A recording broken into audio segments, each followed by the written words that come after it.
అందరికీ నమస్కారం. Welcome back to our channel. రైతులకి ఒక సూపర్ గుడ్ న్యూస్ అప్డేట్ అయితే వచ్చింది. తెలంగాణ రాష్ట్రంలో రైతు భరోసా, రైతు బంధుకి సంబంధించిన పెట్టుబడి సాయం నిధులు 7,500 రూపాయలకి సంబంధించి తాజాగా రాష్ట్ర ప్రభుత్వం విధి విధానాలు ఖరారు చేసినట్లుగా తెలుస్తుంది. ఈ విధి విధానాల ఖరారులో రాష్ట్ర ప్రభుత్వం కొన్ని కీలక నిర్ణయాలు తీసుకుంది.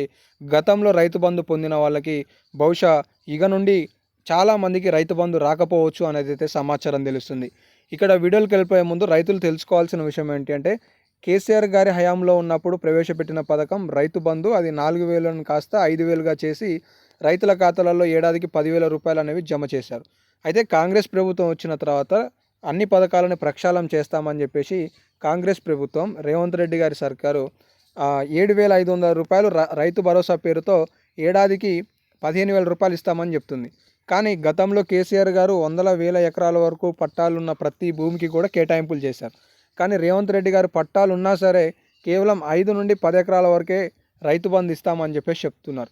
అయితే ఈ రైతు బంధు, రైతు భరోసాకి సంబంధించి ఎన్ని ఎకరాల వరకు రాష్ట్ర ప్రభుత్వం ఇవ్వబోతుంది, ఎప్పుడు ఇవ్వబోతుంది, ఎంత పట్టా కలిగిన వారికి ఏ రోజు రాబోతుంది అనేది ఇప్పుడు మనం ఈ వీడియోలో తెలుసుకుందాం. మీరు మన వీడియోలని, మన ఛానల్ని లైక్ చేస్తారని ఆశిస్తున్నాను. ఇక వీడియోకి వెళ్ళిపోయే ముందు, తెలంగాణ రాష్ట్రంలో ఎన్ని ఎకరాల వరకు ఈ రైతు భరోసా ఇస్తే బాగుంటుందని మీరు భావిస్తున్నారు? 5 ఎకరాల, 10 ఎకరాల, 15 ఎకరాల? ప్రతి ఒక్కరు కూడా ఈ ప్రశ్నకి సమాధానం కామెంట్ సెక్షన్లో తెలియజేయండి.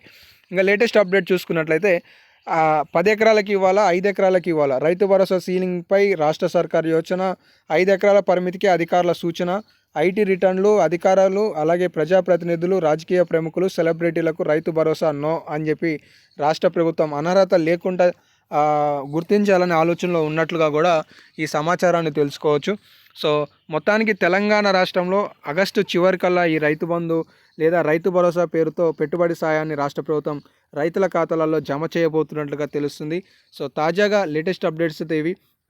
ఇప్పటికే రుణమాఫీకి సంబంధించి 3వ దశ ప్రక్రియ పూర్తవుతున్న సందర్భంగా రాష్ట్ర ప్రభుత్వం రైతు భరోసాపై ఫోకస్ చేసినట్లుగా తెలుస్తుంది. లబ్ధిదారుల కి సంబంధించిన జాబితాను విడుదల చేయాలన్న ఆలోచనలో ఉన్నట్లుగా తెలుస్తుంది. ఇప్పటికే అసెంబ్లీ సమావేశాలు పూర్తయిన సందర్భంగా రాష్ట్ర ప్రభుత్వం కొత్త రేషన్ కార్డులు, అలాగే రైతు భరోసా, అలాగే సమయానికి అందించాల్సిన ఏవైతే నిధులు ఉంటాయో వాటికి సంబంధించి ఫోకస్ చేసినట్లుగా తెలుస్తుంది. మొత్తానికి తెలంగాణ రాష్ట్రంలో రైతు భరోసా 5 ఎకరాల, 10 ఎకరాల అనే క్వశ్చన్ మార్క్ ఉంది. 10 ఎకరాల వరకు రైతు బంధు ఇవ్వచ్చు అని చెప్పేసి చాలామంది అభిప్రాయపడుతున్నారు. తాజాగా ప్రజలు కూడా అభిప్రాయ సేకరణలో కూడా 5 ఎకరాలకే మొగ్గు చూపుతున్నట్లుగా తెలుస్తుంది. మీరు ఎన్ని ఎకరాలు అయితే బాగుంటుంది అనేది కామెంట్ సెక్షన్లో తెలియజేయండి. రాష్ట్ర ప్రభుత్వం ప్రస్తుత వైఖరి విధానాలకి సంబంధించిన లేటెస్ట్ అప్డేట్స్ ఇవి. ఇంకా ఏమైనా లేటెస్ట్ అప్డేట్స్ వస్తే తదుపరి వీడియోలలో మీకు తెలియజేసే ప్రయత్నం చేస్తాను. ధన్యవాదాలు.